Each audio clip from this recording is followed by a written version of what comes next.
It was in 2012 when I traveled to Sudan to cover what happened there, especially the last demonstration against al-Bashir regime.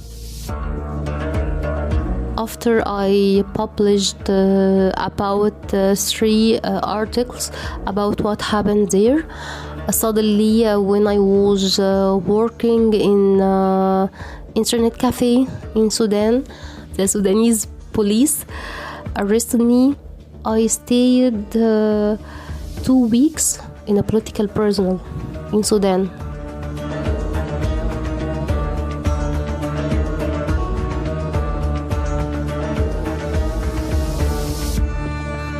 It all happened in 2012 when Shymaa Adel, a war correspondent for Egyptian daily independent newspaper Al-Watan, was only 25 years old. My name is Camille and I am also a journalist. For the past few months, I got to talk with reporters, podcasters, news anchors, bloggers, and other actors of the media industry around the world. I listened to them at length. They told me about their backgrounds, their inspirations, their battles. I asked them a lot of questions, and one thing leading to another, between these men and women from all over the world, I started to see the connections, shared beliefs, ideas, courage, passion. I spoke to 10 different people. They come from Egypt, Myanmar, the Ivory Coast and Benin, amongst other places. In this podcast series, I want you to hear their voices. You're listening to Correspondances, the podcast of the newsmakers, episode 6, Shymaa Adel.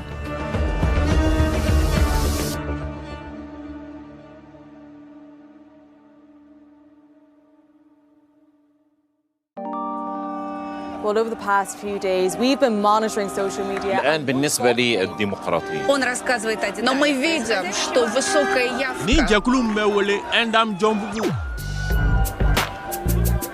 Correspondance, the podcast of the newsmakers.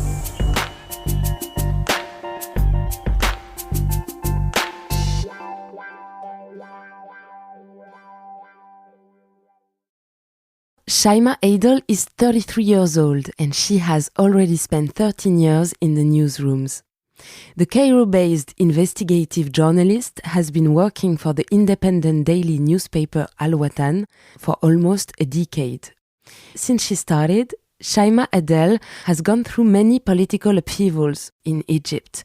The 2011 revolution and the fall of Hosni Mubarak, the difficult democratization that followed, the coming to power of the first elected president, Mohamed Morsi, affiliated with the Muslim Brotherhood, then the military coup led by General Abdel Fattah al-Sisi in July 2013. In the midst of it all, for many years, Shymaa's work was focused on the rest of the Arab world. Her thing was war zones, where she traveled extensively to cover various conflicts. Since 2016, she's back in Egypt and investigating health issues. When I talked to Shymaa, I was impressed right away by the contrast between her voice, which sounds very young, sometimes even uncertain, and the stories she was telling me, showing how much courage and determination she had. Here is the story of a journalist who doesn't hesitate to take risks, and who started at a very young age.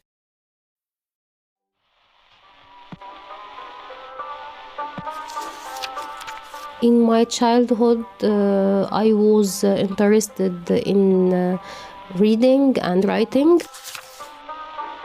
My favorite writer is Dr. Ahmed Khalid Tawfiq. He wrote science fictions, romantic stories, and the worldwide writer Naguib Mahfouz. He wrote many stories and novels about the Egyptian culture. The two writers, Dr. Ahmed Khalid Tawfiq and Naguib Mahfouz, helps me to improve my language and to use my mind. I was so young, but they helped me so much.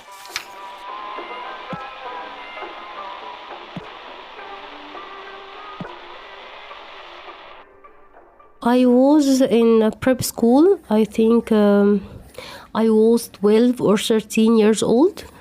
I was trying to write my first article. It was about Muhammad Durra. He was a Palestinian child, and he died between his father's arms by the Israeli soldier. Un enfant va mourir en direct.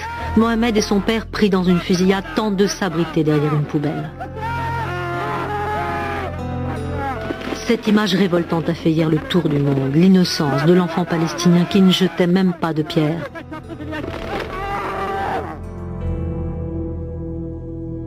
It was a very emotional story. It made me so angry, and I decided to write about this story. When my teacher write my article in my school, he told me that you are gifted and you must keep writing subjects and articles like that. From this story, I am trying to follow the Palestinian case and here suffering under the Israeli military.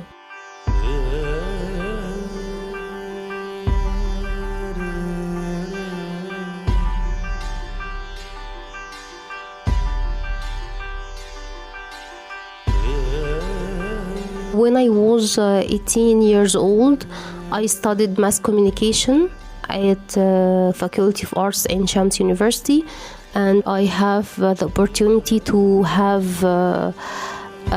internship at Al-Masr Al-Yom newspaper. It's one of the most famous and independent newspaper in Egypt.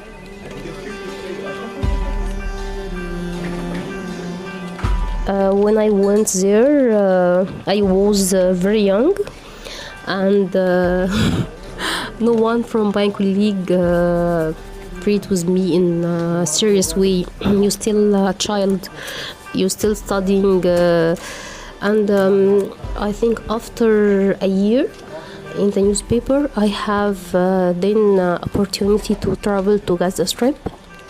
When I asked my newspaper to travel to Gaza, they refused, and they said that the situation is very dangerous and you're still a young lady and we can't be sure it's safe to you to travel. I remember that I went to my parents and said that I want to travel to Gaza Strip. I need to prove that I am not a child and I want to have my opportunity to transfer what happened there. And my parents asked me, it will be useful for you? I asked them, yes, it will be a great opportunity to prove myself, to see what happens there with my eyes, my own eyes.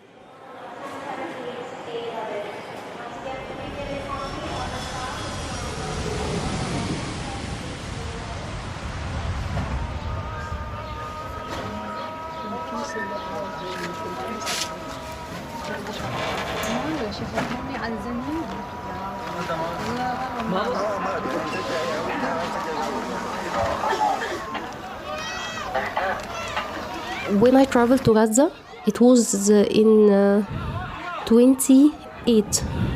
It was war.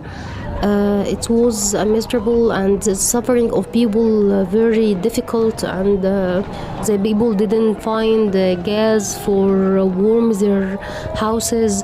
They didn't find a floor to make bread for their children. The Israeli military opened all gates that helped the Palestinian people to get out and bought their foods or medicals, after bombing there are casualties and there are injuring people. There wasn't any electricity to help the hospitals to rescue the people. And also, you see families lost their child in the bombing. Many children arrested by the Israeli soldier. And they are childs. They are not terrorists, or they didn't carry a gun, or and it really was bad thing.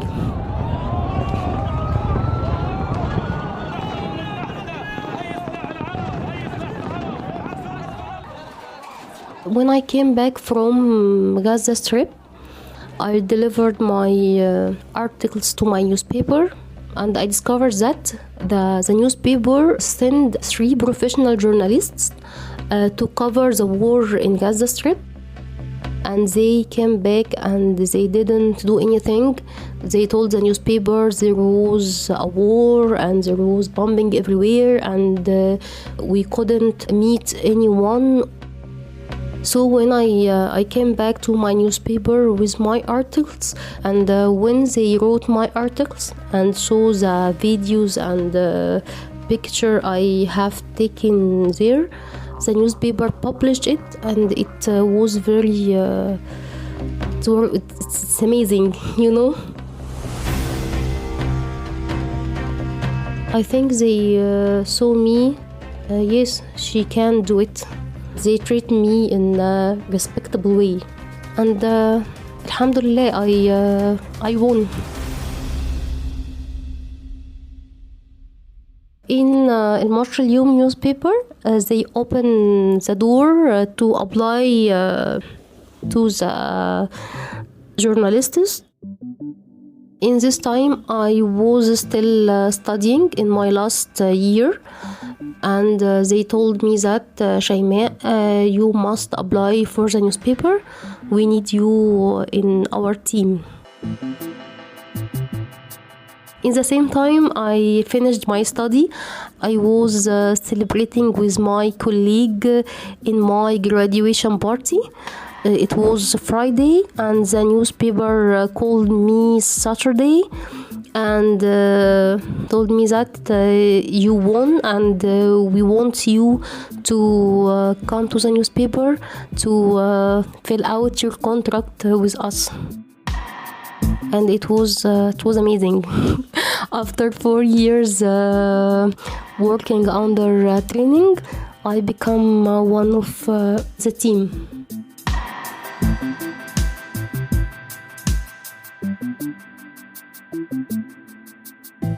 When I was working at the Yom newspaper, I have the opportunity to travel to Libya to cover the Libya revolution, and also I traveled to Syria, and I traveled many countries and covered many wars and many conflicts.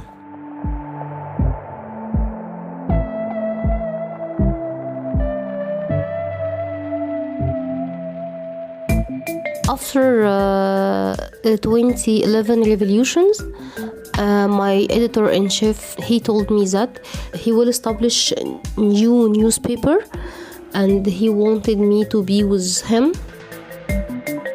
He just wanted me to make my natural work, travel any country I want, to get emotional stories, humanitarian stories, and he wanted me to be with him in his new newspaper, and I agreed.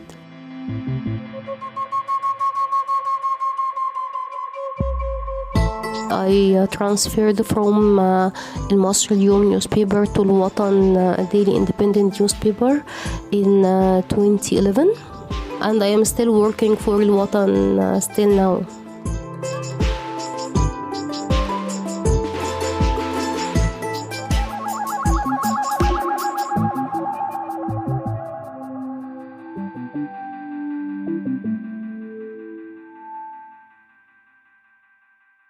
In this period, especially in 2012, after the Muslim Brotherhood ruled Egypt, The media faces many difficulties and problems. One of them, they attacked my newspaper many times and tried to fire it. The Muslim Brotherhood didn't respect other opinion, and anyone have opposite opinion, you will have many difficulties. The Egyptian Prime Minister has formally designated the Muslim Brotherhood a terrorist organization. Hazem al-Biblawi accused the group of a suicide bomb attack that ripped through a police station in the Nile Delta on Tuesday. The Muslim Brotherhood has condemned a car bomb attack at a security compound in Egypt's Nile Delta. But ex-Premier Mohamed Morsi's group has been blamed for the blast in the city of Mansoura by a spokesman for the military-backed government.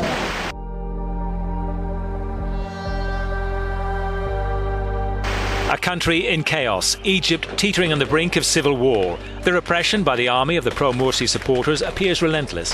In response to a worsening security situation in Egypt, the government is intensifying its crackdown on the Muslim Brotherhood.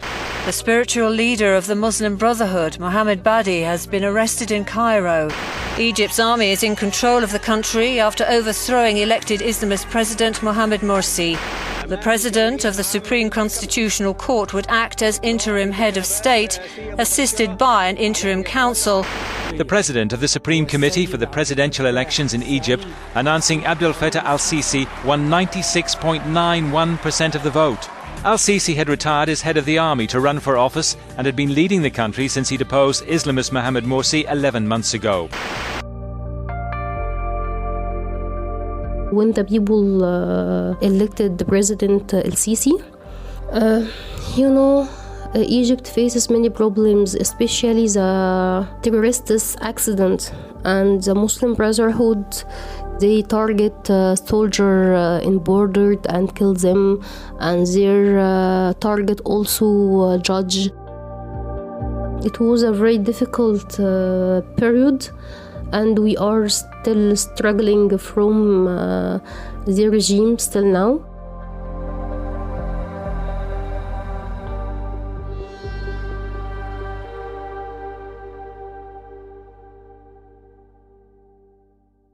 In our work, we face many difficulties.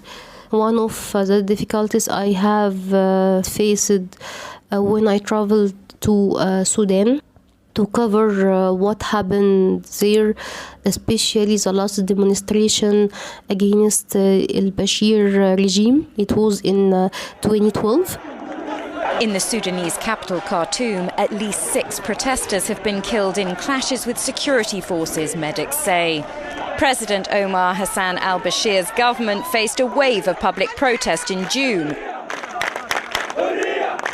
I traveled there, and after I published about 3 articles about what happened there, suddenly when I was working in internet cafe in Sudan, the Sudanese police arrested me.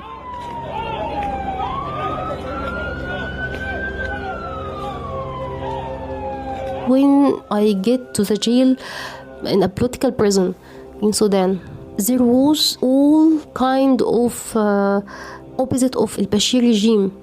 There was a lady from Jibal al-Nuba. There was a lady from South Sudan after the separate between the South and the North. And there was a young lady from Yes movement called Irfna. I have the opportunity to sit and listen to the ladies' problem. I remember Galila, it's one of the Sudanese protesters. She told me how the Bashir regime bombed their country with aircrafts, and also I met a lady from Darfur, and she told me about their suffering, how they killed their family and how they robbed their friends. It was very, very, very bad.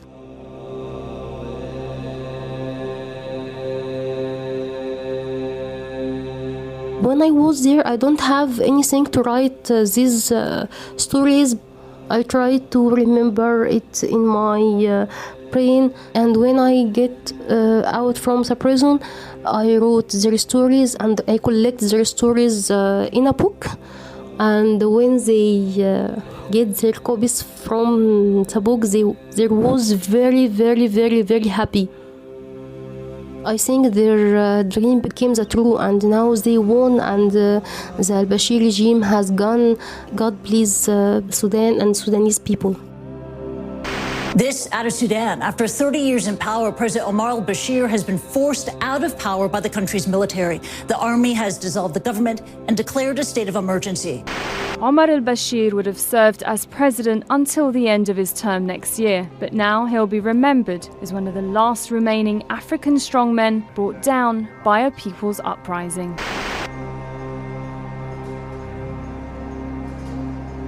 I stayed 2 weeks in a political prison. I returned back with President Mohamed Morsi to Egypt. Through 2 weeks when I was in a prison, my mom and my friends made demonstrations and to know where I am. These days she makes strike inside the Sudanese embassy. The second day she went to the Egyptian Foreign Ministry. The third day she went to the Egyptian Journalism Syndicate. She made anything you can imagine. السفير المصري بتاعنا انا كلمته وهو كلمني برضه يعني احقاقا للحق. هو اتصل بيا وكلمني وبعدين قال لي شيماء بنتي وانا كفيل ان انا اخلص الموضوع بتاعها. فانا اخدت كلامه ثقه وقال ما فيش اي داعي لاي ضجه اعلاميه ووقفوا كل ده. فاحنا اتصلنا بالاستاذ مجدي الجلاد واتصلنا ما طلعناش اي تصريح لاي قناه وكده. وبعدين بصينا لقينا الموضوع زي ما هو. طب يا سياده السفير حضرتك قابلتها؟ قال لك لا لحد دلوقتي ما قابلتهاش. One of my colleague, not my colleague, I think one of journalists asked mother, she's a girl and the situation there is very bad. Why you let her travel there? My mother told him that I know my daughter very well. She has a passion and she's very clever. It's my daughter and I encourage her very much. I'm really lucky to have a mother like her.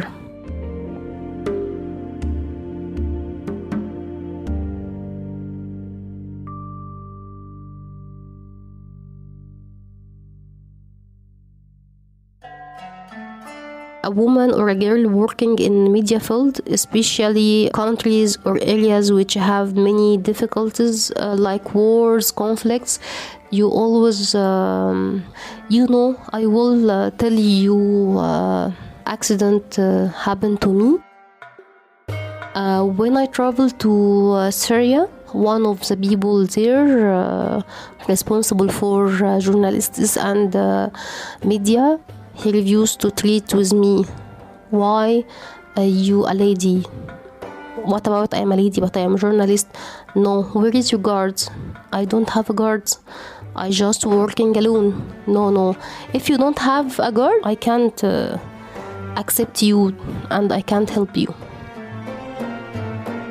I don't know how to do, but when we are talking, there was a man listened the conversation and he come to me and said, don't be angry, don't worry, I will help you.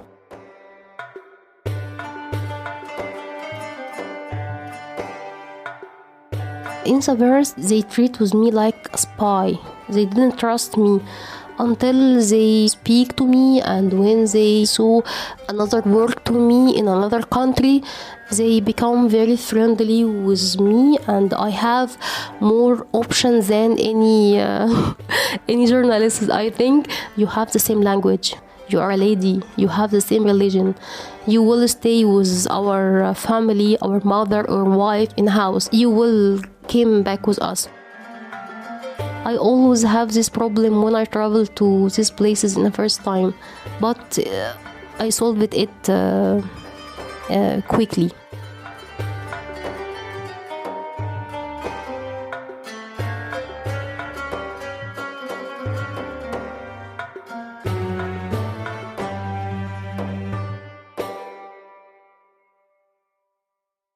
My last time I traveled to war area, it was Libya in 2015. After that, we have a financial problem. It costs us so much traveling, accommodations. So I decided to choose another field, and I chose the health sector, made investigation in health. When I was traveled to a war area, I also was focused on the bad situation in health, and I think it was very interesting and important in the same time.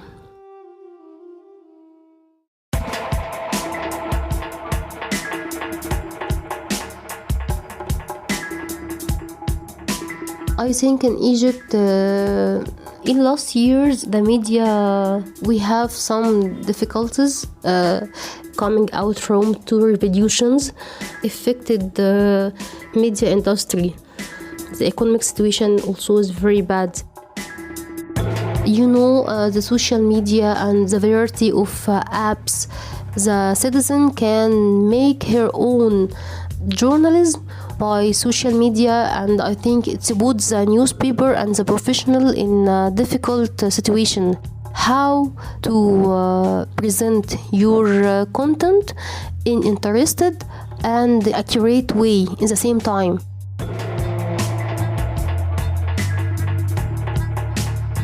The problem which the media faces, I think it's the same in all country, but in different stages. You know, many newspaper transferred from the printed newspaper to the digital one. And the journalists, especially like me, take training in digital stories and how to treat with digital media. I take many courses in editing, making video stories.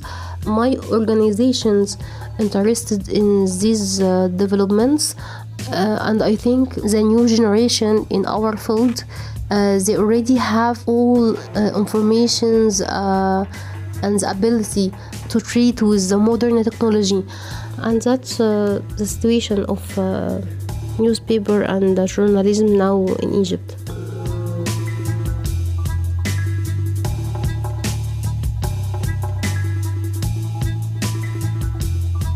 Today, Shymaa Adel has 2 kids, she lives and works in Cairo, and dedicates herself to investigation on health issues. One of her recent articles was about fibromyalgia, a little-known medical condition that causes chronic widespread pain that many doctors are not aware about. In 2019, she received the Journalism Excellence Award from the Egyptian Journalist Syndicate. That same year, President Abdel Fattah al-Sisi had the constitution revised. He may be able to stay in power until 2013. A new authoritarian turn that touches the media, journalists, bloggers, and activists of all sorts. Shymaa Adel and her colleagues still have a lot on their plate.